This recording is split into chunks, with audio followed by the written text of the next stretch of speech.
Oke. Pendahuluan dari mata kuliah ini adalah awal perjalanan manusia didasarkan pada motivasi untuk mempertahankan hidup dan kemudian berkembang menjadi motivasi untuk melepaskan diri dari kejenuhan keramaian kota.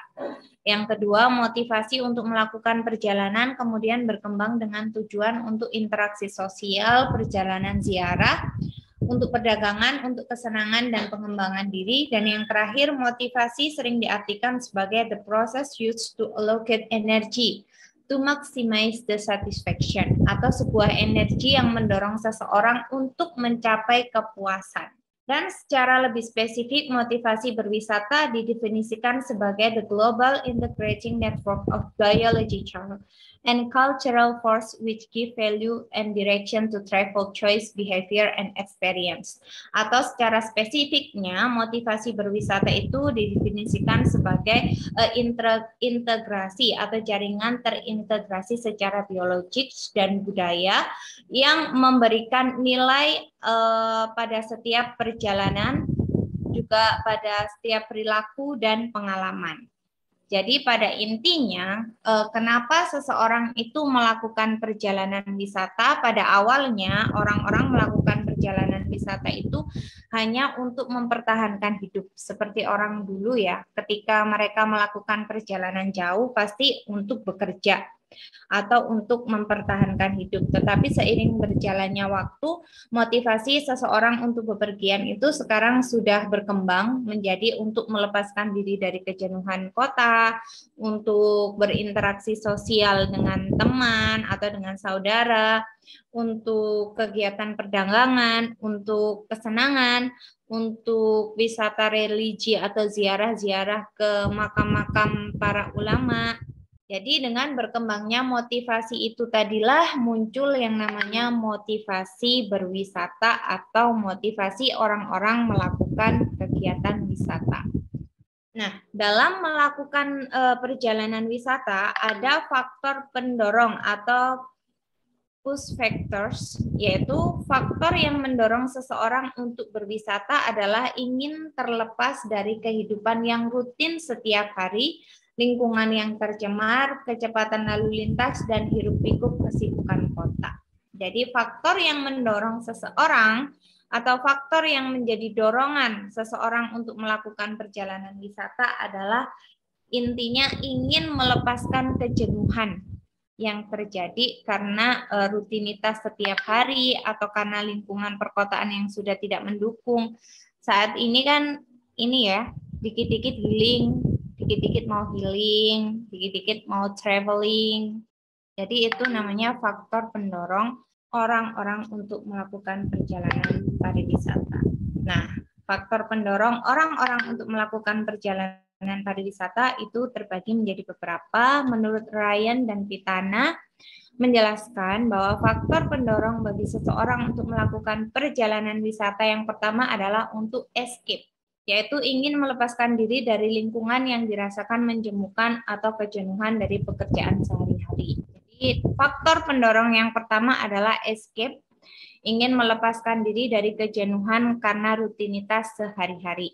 Jadi kalau kalian biasanya ngechat temen, escape yuk, short escape yuk, jadi melarikan diri sejenak dari kejenuhan rutinitas sehari-hari. Faktor pendorong yang kedua yaitu relaxation, ingin kegiatan untuk penyegaran yang juga berhubungan dengan motivasi untuk escape. Jadi kadang orang-orang itu escape juga tujuannya adalah untuk menyegarkan pikiran.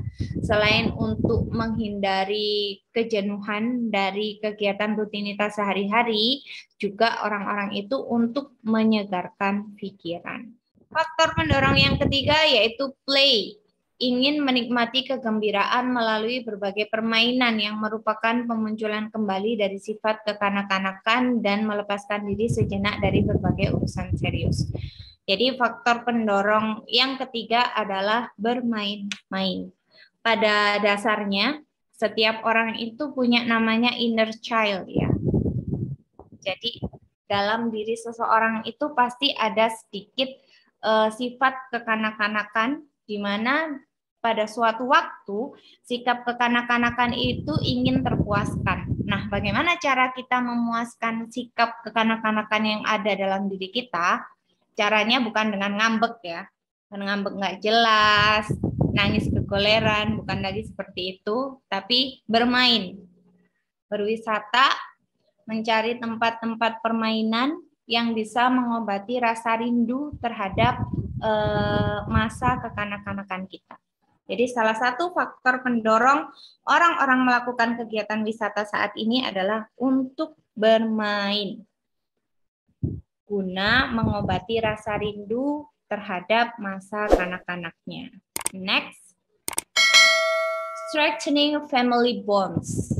Tujuan atau motivasi orang-orang melakukan berwisata yang selanjutnya yaitu ingin mempererat hubungan kekerabatan. Keakraban hubungan kekerabatan ini juga terjadi di antara anggota keluarga yang melakukan perjalanan wisata bersama-sama. Kalian ada nggak kalau di masa Lebaran seperti kemarin, itu kan anggota keluarga lagi kumpul ya. Biasanya dari yang jauh itu baru bisa ketemu pada waktu Lebaran kan. Itu biasanya ngapain? Selain bersilaturahmi dalam mengisi kegiatan Lebaran, pasti ada kegiatan liburan bersama keluarga kan. Entah itu ke pantai, entah itu ke tempat-tempat rekreasi yang mungkin dengan HTM yang murah, hanya untuk sekedar mempererat hubungan kekeluargaan. Itu namanya strengthening family bonds. Tujuan atau motivasi orang-orang melakukan perjalanan wisata yang selanjutnya adalah strengthening family bonds atau mempererat hubungan kekeluargaan atau kekerabatan. Contohnya itu tadi. Yang pertama tadi ada apa? Motivasi orang-orang melakukan perjalanan wisata? Escape. Terus Relaxation atau relaksasi. Yang selanjutnya play, bermain. Terus strengthening family bonds. Selanjutnya, motivasi orang melakukan perjalanan wisata adalah karena prestige, untuk menunjukkan gengsi dengan mengunjungi destinasi yang menunjukkan kelas dan gaya hidup. Jadi orang-orang itu sekarang melakukan perjalanan wisata salah satunya adalah karena prestis. Jadi biar dikira sultan, liburannya harus ke Korea, Singapore, tour to Europe. Padahal tujuan utamanya karena gengsi ya. Karena untuk menunjukkan kelas sosial. Untuk kebutuhan Instastory, Bu. Yes, yang penting Instastory. Seperti nanti nonton Coldplay, itu salah satunya karena emang ngefans, karena Baby metal. suka sama lagunya. Ada yang kenal sama vokalisnya, ada yang karena baby metal, Bu.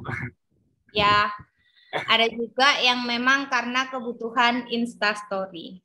Biar terlihat prestisnya, nonton Coldplay. Termasuk saya sih itu. Karena kerja, Bu. Karena kerja. Emang kamu timnya Coldplay? Enggak, Bu. Itu kan pakai kita custom clearance-nya, Bu. Oh. Apanya? Itu, Bu, impor kayak band-bandnya, Bu. Alat-alatnya DHL, Bu. Pakai DHL kan. Pakai kantor kamu? Iya, Bu. Berarti kamu kenal sama promotornya? Enggak kenal, Bu. Jadi kalau kenal saya mau titip tiket.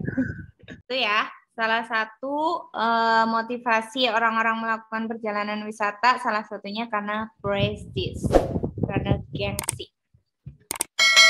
Next, ada social interaction atau interaksi sosial, yaitu untuk dapat melakukan interaksi sosial dengan teman sejawat atau dengan masyarakat lokal yang dikunjungi. Jadi ada beberapa orang itu yang senang melakukan wisata, karena dengan melakukan perjalanan wisata kita itu semakin bisa mengasah rasa kepekaan kita terhadap interaksi sosial. Karena dengan melakukan perjalanan wisata terkadang kita menemui hal-hal di luar kebiasaan kita, berhubungan dengan orang baru, termasuk orang-orang yang tinggal di sekitar objek wisata, kita mengenal bagaimana kehidupan sosial orang-orang di sekitar objek wisata tersebut. Yang selanjutnya ada romance, yaitu keinginan untuk bertemu dengan orang-orang yang bisa memberikan suasana romantis. Jadi kalau kalian mau healing sama Ayang, itu motivasi wisatanya apa? Romantis. Sekarang banyak kan motivasi wisatanya cuman karena biar dekat sama Ayang. Kalau ditanya mau main kemana, terserah, yang penting sama kamu. Yang dinikmati itu bukan objek wisatanya, tapi momen-momen bersama Ayangnya. Itu juga masuk motivasi orang-orang melakukan perjalanan wisata. Itu untuk tujuan romance.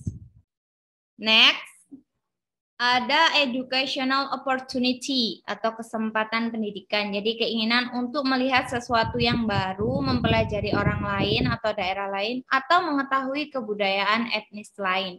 Ini merupakan pendorong yang dominan dalam pariwisata. Jadi salah satu faktor pendorong orang-orang melakukan perjalanan wisata saat ini yaitu karena educational opportunity. Seiring dengan berkembangnya zaman, seiring dengan berkembangnya teknologi, pasti budaya-budaya di wilayah atau di daerah manapun juga akan mengalami perkembangan. Nah, bagaimana cara kita tahu perkembangan budaya di antara daerah yang satu dengan daerah yang lain? Salah satunya yaitu dengan melakukan perjalanan wisata. Jadi kita tahu, oh tarian khas dari daerah Lombok itu apa sih? Budaya masyarakat atau etnis-etnis yang di sana itu seperti apa sih? Itu namanya untuk educational opportunity atau kepentingan edukasi, kesempatan edukasi. Selanjutnya ada self-fulfillment, keinginan untuk menemukan diri sendiri, karena diri sendiri biasanya bisa ditemukan pada saat kita menemukan daerah atau orang yang baru. Jadi kalau kalian di sini ada yang pernah melakukan solo traveling. Jadi benar-benar pergi ke tempat yang baru untuk berwisata, tapi benar-benar sendiri. Ada? Nggak pernah ada ya? Takut? Paling ke Jogja, jauh. Nggak ada uang. Oh, nggak ada uang. Solo traveling nggak perlu jauh-jauh. Rini, rumahmu mana? Jombang. Jombang, naik kereta ke Surabaya cukup 15.000. Itu udah bisa solo traveling loh. Naik motor aja, Bu. Ya, boleh. Aku diculik berondong, Bu. Ada yang pernah melakukan solo traveling? Kasihan itu, Bu. Apa? Itu orang-orang galau, Bu. Orang-orang galau yang traveling solo itu. Oh ya, kan kalau tadi romance itu kan kebutuhannya karena mau momen romantis sama Ayang. Oh iya, Bu, pasti itu, Bu. Pas lagi pergi berwisata, ternyata di tengah jalan berantem tuh. Putus. Drama namanya, Bu. Ya, habis putus muncullah solo traveling untuk mengenang momen-momen sama Ayang karena galau. Nah, pada saat kalian melakukan solo traveling, biasanya apa yang kalian dapat? Ide. Terus? Motivasi. Terus? Kalian lebih mengenal diri sendiri nggak? Iya, Bu. Sama orang yang kerjanya solo, Bu. Ya.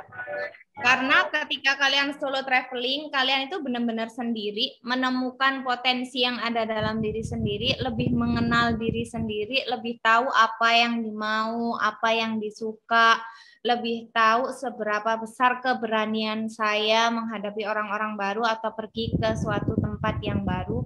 Nah, itu salah satu motivasi orang-orang melakukan perjalanan wisata yang didasari oleh faktor self-fulfillment, yaitu untuk lebih mengenal diri sendiri. Selanjutnya ada wish fulfillment, keinginan untuk merealisasikan mimpi-mimpi yang lama yang dicita-citakan sampai mengorbankan diri sendiri dengan cara berhemat agar bisa melakukan perjalanan wisata. Ada yang punya wish fulfillment atau punya wish list? Saya punya, Bu. Kemana? Saya ke Jepang. Ke Jepang. Sekarang udah mulai nabung. Nah, mulai sedikit belajar. Mulai sedikit belajar menabung dan berhemat. Ada lagi di sini yang punya wishlist? Saya, Bu. Kemana, Ella? Saya mau ke Turki. Ke Turki. Ya, yang wishlistnya ke Turki nanti bisa menghubungi Ella. Yang wishlistnya ke Jepang bisa join sama Rijeka. Jadi nanti kalian bisa iuran ya. Untuk Saya ke Sorong, Bu. main kemana? Ke Sorong, Bu. Udah main di sini, Bu. Belum kembali. Oh, kamu lagi di Sorong. Itu wishlist kamu. Ya enggak sih, Bu, dadaan. Karena tuntutan pekerjaan. Sorong kan kamu bisa main ke Malaysia. Australia, Bu, dekat kayaknya. Ya, Oke, kalau ya. Australia lebih susah karena kan ada visanya. Jadi kamu kalau mau liburan bisa ke Malaysia itu. Lebih dekat. Terus dari wishlist yang dibuat selama ini, apakah sudah ada yang bisa melaksanakan wish fulfillment-nya? Mewujudkan wishlist-nya? Ada? Bentar lagi insya Allah, Bu. Doain ya, Bu. Belum. Amin. Nah, nanti ketika Ella bisa mewujudkan keinginannya untuk pergi ke Turki, itu namanya motivasinya wish fulfillment, yaitu mewujudkan mimpi dan cita-cita untuk mengunjungi suatu daerah.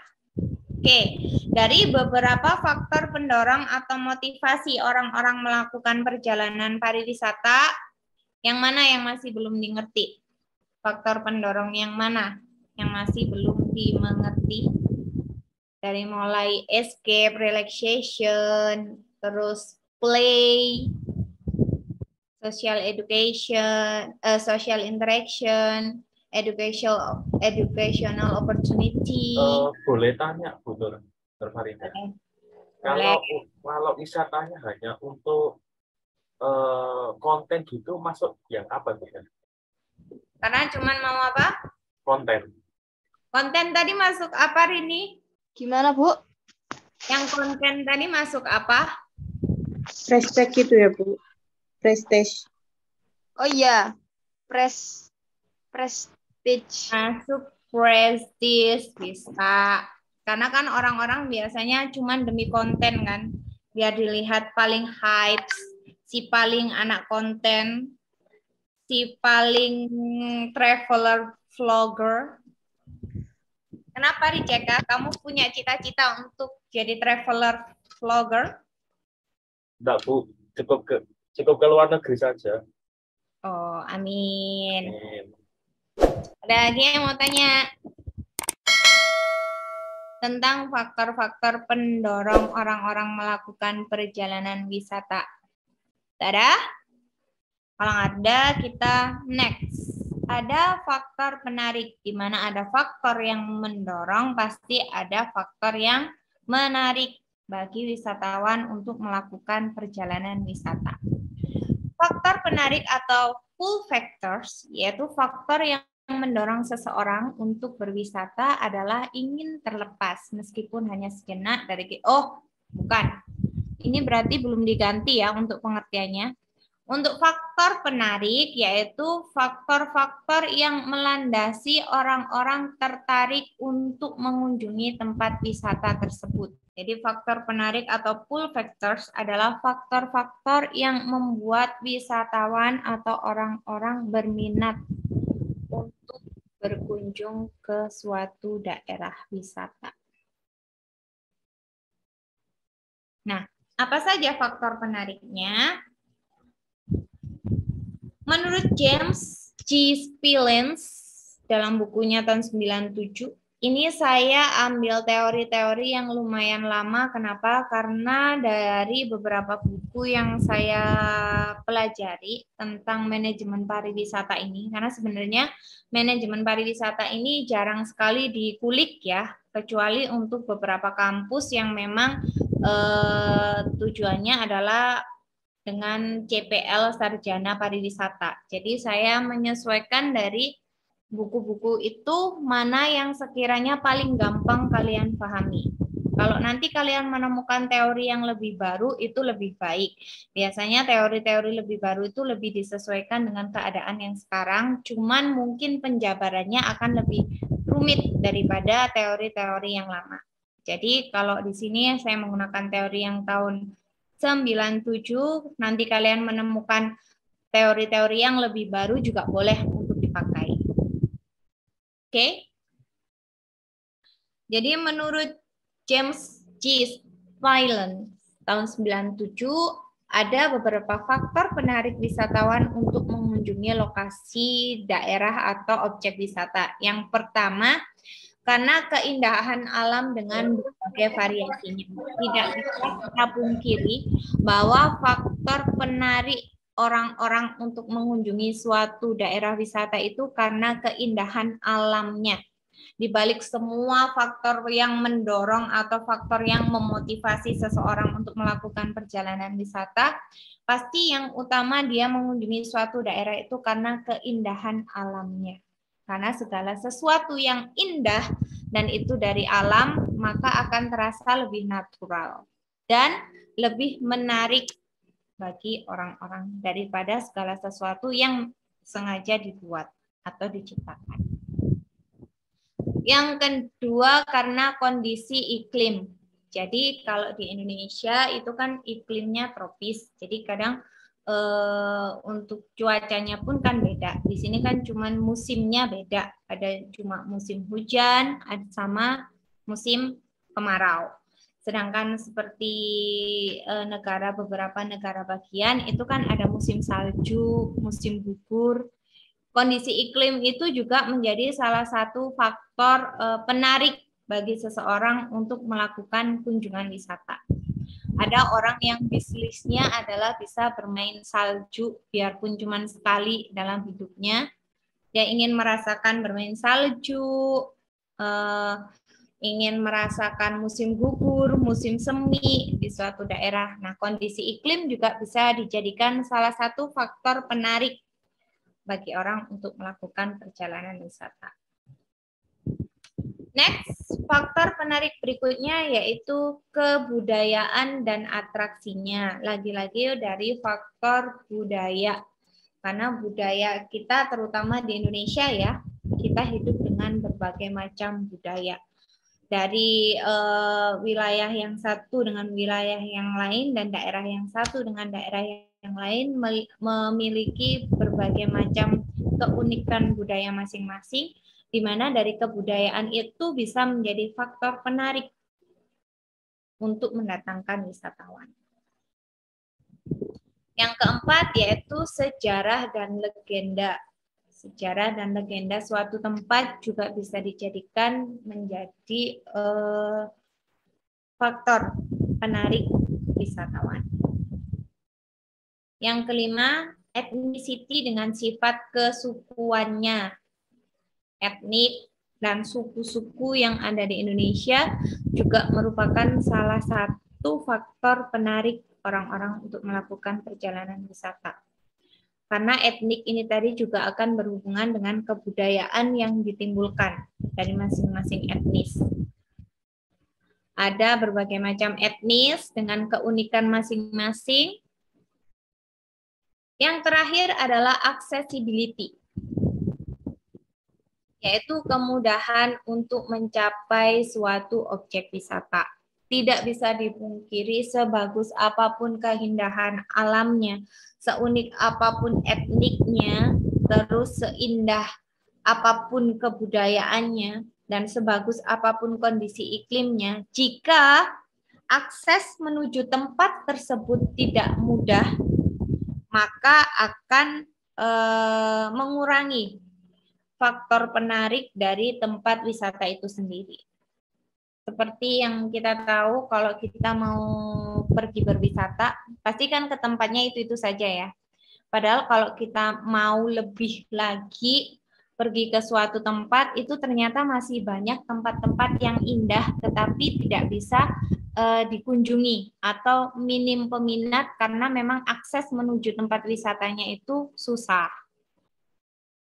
Selain biasanya aksesnya susah, maka akan membengkak di biaya perjalanannya.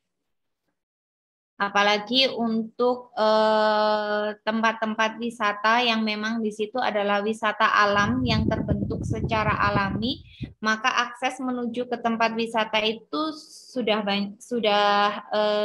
dipastikan akan lebih susah dengan wisata-wisata yang memang dibentuk oleh industri pariwisata. Kalau tempat wisata yang dibentuk oleh pengusaha atau industri pariwisata kan pasti secara aksesibilitasnya sudah diperhitungkan. Kemarin aksesibilitas itu diperhitungkan pada saat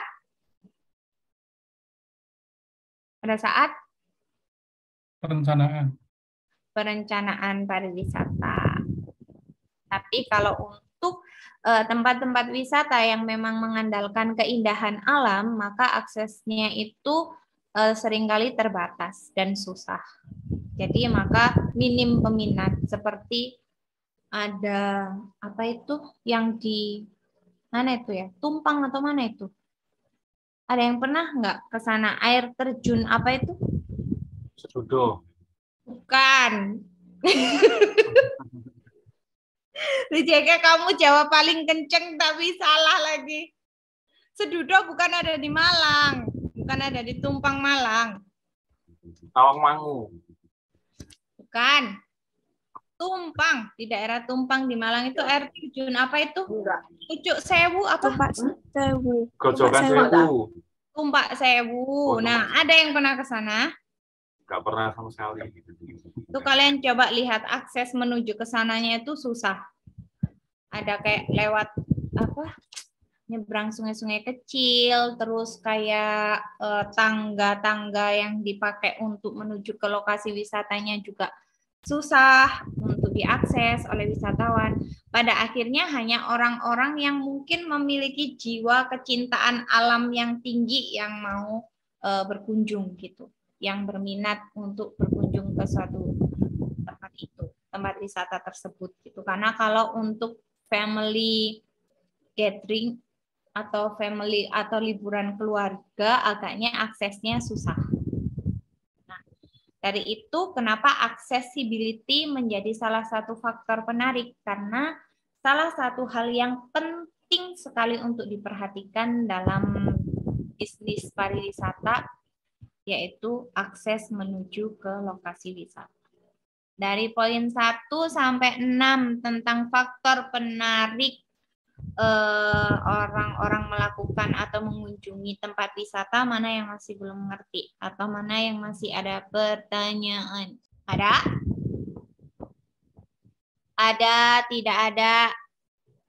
Ada, tidak? Belum, Bu. Belum. Oke. Next.